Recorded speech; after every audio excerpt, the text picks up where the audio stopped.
이 레시피가 공개가 되면 남들이 다 따라하겠네요. 야, 저게 런베뮤 베이글 레시피구나 하면서 몰래 따라해서 만들어 팔겠네요. 런베뮤는 이걸 왜 특허권으로 취득해서 공개가 되게 했을까요?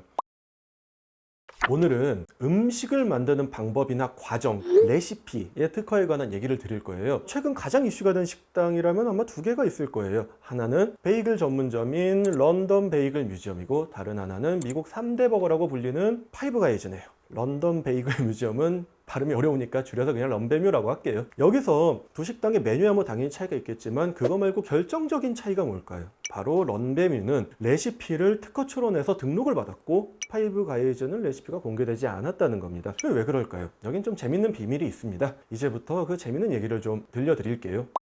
여러분, 특허권이란 어떤 기술적 사상의 창작에 대한 독점권인데, 이게 독점권이 인정되려면 그 반복 실시 가능성이라는 게 있어야 돼요. 그게 뭔 소리냐면요, 똑같이 따라했을 때 똑같은 결과가 나와야 된다는 거예요. 몇 번을 해도 마찬가지예요. 그럼 요리의 레시피의 경우는 어떨까요? 정확하게 재료를 계량하고 특정 조리 순서와 방식이 딱딱딱 정해진 경우에는 그 방법대로 했을 때 같은 결과물이 구현될 수 있겠죠. 이게 바로 반복 실시 가능성이라는 것이고, 이게 있을 때 특허법은 레시피에 대해서 특허권을 인정해줘요. 그럼 어떻게 써야 레시피를 특허권으로 등록받을 수 있을까요? 실제 공개된 명세서를 보면요, 뭐 어떤 식재료를 얼만큼 넣고 몇 도에서 몇 분을 끓이고 뭐 이런 내용들이 실제 들어가 있어요. 그렇게 해서 런베뮤는 작년에 베이글 제조 방법, 무화과 베이글 제조 방법의 두 가지 레시피를 출원해서 올해 등록을 받았어요. 화면 한쪽에 특허 등록번호를 잠시 올려드릴 테니까 관심 있는 분들은 키프리스에서 직접 한번 보세요. 청구 범위를 보면은 상당히 재밌습니다. 자, 그럼 이 레시피를 왜 등록을 받을까요?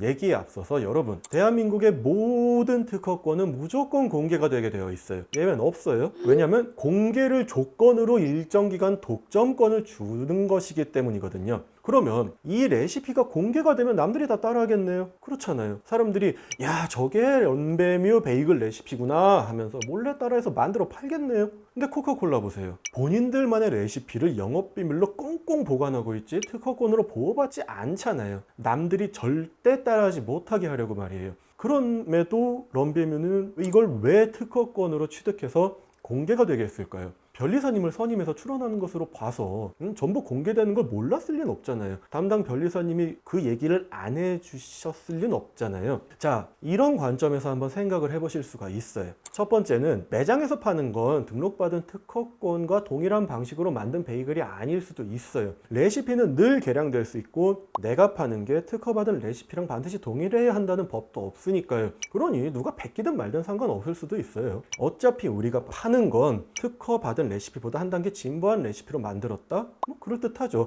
그리고 실제 많이들 그렇게 하고 있습니다. 두 번째는 본인들의 업력이나 기술력을 키워 가치를 높이기 위함이에요. 이게 무슨 말이냐면요, 우리가 이 분야에서 이렇게 많은 특허권을 취득했다는 것을 바탕으로 그 회사의 가치를 높일 수가 있거든요. 자, 세 번째는 뭐냐면 이 레시피를 허락 없이 따라하는 업장에는 특허권을 행사할 수 있기 때문이에요. 대놓고 베낀 후발 업체들이 보통은 레시피만 따라하진 않거든요. 뭐 인테리어부터 무드 뭐 이런 거 교묘하게 따라하는 경우들이 많아서, 만일 그 업체가 우리의 매출을 위협하는 정도가 될 때는 큰 힘을 발휘할 수도 있게 되는 겁니다. 네 번째는 레시피는 영업비밀로 유지하는 게 진짜 힘들기 때문이에요. 여러분, 대부분의 회사들은 코카콜라처럼 레시피를 영업비밀로 보호하고 싶어 해요. 그리고 그런 회사들이 훨씬 많이 있는 걸로 알고 있어요. 그런데 여러분, 그거 아세요? 비밀은 안 지켜지니까 비밀인 거예요. 비밀을 비밀로 유지하는 게 얼마나 힘든 거지 아세요?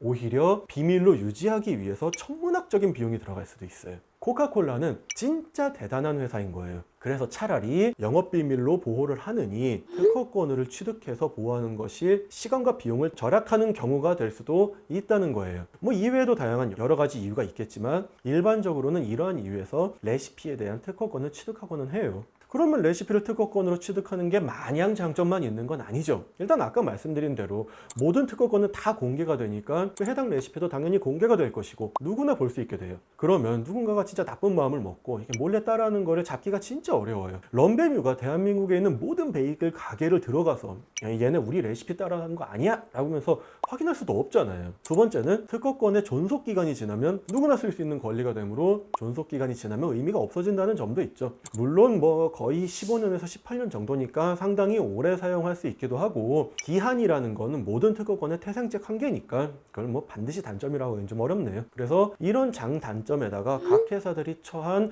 현재 상황을 전부 고려해서 레시피에 대한 특허 출원을 할지 말지를 결정하게 되는 거예요. 그러니 누군가가 레시피에 대한 특허 출원을 해야 하는가요?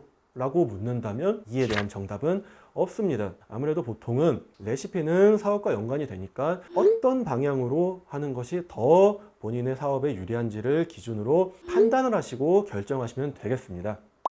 마지막으로 한 가지 팁 하나 드릴게요. 여러분이 집에서 이 레시피들 보고 가정용으로 만들어서 집에서 가족들이랑 이렇게 맛있게 나눠 먹는 거는, 그런 건 전혀 특허권 침해가 아니에요. 그러니까 공개된 특허를 따라해 보시고 만들어 드셔도 괜찮습니다. 지금 키프리스 들어가셔서 뭐 김치, 뭐 된장 이런 것만 검색해 봐도 온갖 레시피가 특허로 등록되어 있으니까 심심할 때 한번 들여다보시고 따라해 보시는 것도 재밌는 경험이 될 것 같습니다. 다음 영상에서는 더욱 다양하고 재밌는 사례로 돌아오도록 하겠습니다. 감사합니다.